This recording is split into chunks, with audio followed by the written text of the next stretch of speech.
तो ये तस्वीरें हम आपको दिखा रहे हैं। प्रधानमंत्री नरेंद्र मोदी बीजेपी मुख्यालय पहुंचने वाले हैं। एक बड़ी जीत के बाद, एक बड़ी जीत दिलाने के बाद प्रधानमंत्री नरेंद्र मोदी का संबोधन कुछ ही देर में दिल्ली सुनेगी, देश सुनेगा और इस संबोधन में बहुत सारी बातें छिपी हुई होंगी। प्रधानमंत्री नरेंद्र मोदी बीजेपी मुख्यालय पहुंच रहे हैं, उसकी तस्वीरें, सीधी तस्वीरें हम आपको भारत 24 पर दिखा रहे हैं और यह तस्वीर जीत की है। यह तस्वीर उस मेहनत के बाद की है जो आई। अक्सर यह देखा गया है कि बीजेपी राज्यों में जब भी जीत मिलती है तो उसके बाद जो प्रधानमंत्री होते हैं बीजेपी मुख्यालय आते हैं और वहां से वो जो है जनता को संबोधित करते हैं। श्री नरेंद्र मोदी जिंदाबाद। मोदी। और देखिए तस्वीरें इस वक्त आपके सामने बीजेपी मुख्यालय पर किस तरीके से जीत का जश्न प्रधानमंत्री मोदी पर। आज ये वर्षा तो बनती ही है और ये खुशियों की वर्षा है क्योंकि आज जहां पर प्रधानमंत्री पार्टी कार्यकर्ताओं को संबोधित करेंगे तो ठीक उससे पहले बीजेपी की तरफ से दिल्ली में शानदार जीत दर्ज की गई है। जहां पर जादुई आंकड़ा 36 का होता है, बीजेपी 48 सीटों पर मजबूती के साथ दिल्ली की सियासत में अपनी उपस्थिति को 27 साल बाद दर्ज करवा चुकी है।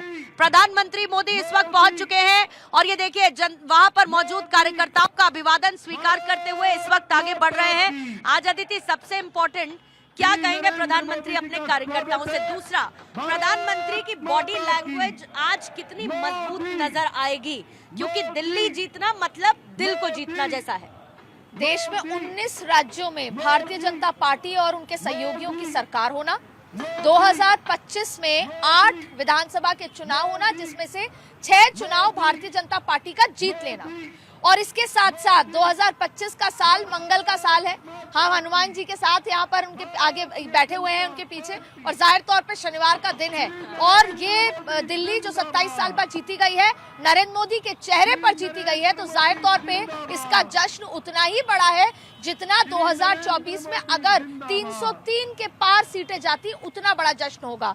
तो जाहिर तौर पे बड़ा दिन है और जैसे बोलते हैं कि भारतीय जनता पार्टी के लिए ये हिस्ट्री चेंजिंग मोमेंट भी कहा जा सकता है कि इतनी बड़ी 3 दशकों के बाद की ये जीत हासिल करना और ये नरेंद्र मोदी के खाते में जाएगी क्योंकि आपने देखा कि महाराष्ट्र में भी जीत हासिल हुई, बम्पर, हरियाणा में भी, लेकिन ये आज उससे बड़ी जीत होगी और अरविंद केजरीवाल एक बड़े चुनौती थी दोनों एक दूसरे के लिए और उनको अपने उससे हटा देना ये अपने आप पे। और देखिए इंडिया गठबंधन को कमजोर, मैं यही आपसे कहना चाह रही हूँ, नीतीश कुमार को लाने का जो फैसला था वो सबसे महत्वपूर्ण ये था कि इंडिया गठबंधन को उस समय 2024 से चुनाव से पहले कमजोर करना था। नीतीश कुमार के साथ आपको पता है वैचारिक मतभेद है, फिर भी ये फैसला लिया गया कि उनको लेना, जबकि अमित शाह का एक रडार था, एक इस तरह का बोल लगाया हुआ था उन्होंने राइडर कि ये मुख्यमंत्री नहीं बनेंगे तब ये आए, लेकिन फिर भी किया गया। तो इंडिया गठबंधन आज पूरी तरीके से टूट गया और जाहिर तौर पे ये बहुत नरेंद्र मोदी जिंदाबाद।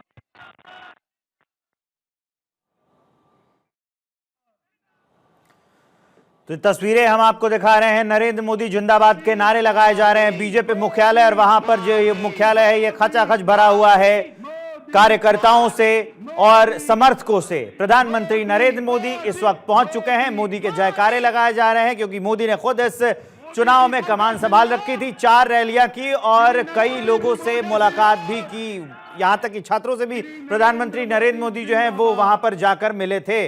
जो एक कार्यक्रम होता है प्रधानमंत्री का जिसे वो हमेशा संबोधित करते हैं चुनाव से पहले, मेरा बूथ सबसे मजबूत, उसको भी संबोधित करते हुए प्रधानमंत्री नरेंद्र मोदी जो है वो दिखे थे और उसे अभी जो है प्रधानमंत्री खुद बीजेपी कार्यालय पहुंच चुके हैं और अब वो कुछ ही देर में संबोधित करेंगे। ये संबोधन जो है बेहद खास हो जाता है। कयास लगाए जा रहे हैं कि संबोधन से जो आने वाले दिनों में चुनाव की तैयारी, क्योंकि बीजेपी का जो संगठन है, बीजेपी को जो कार्य करने की शैली है वो इसलिए भी जानी जाती है कि एक चुनाव को खत्म होते ही वो दूसरे चुनाव में भिड़ जाते हैं। तो अब की बार कई संदेश देने वाले हैं प्रधानमंत्री नरेंद्र मोदी। महिलाएं हैं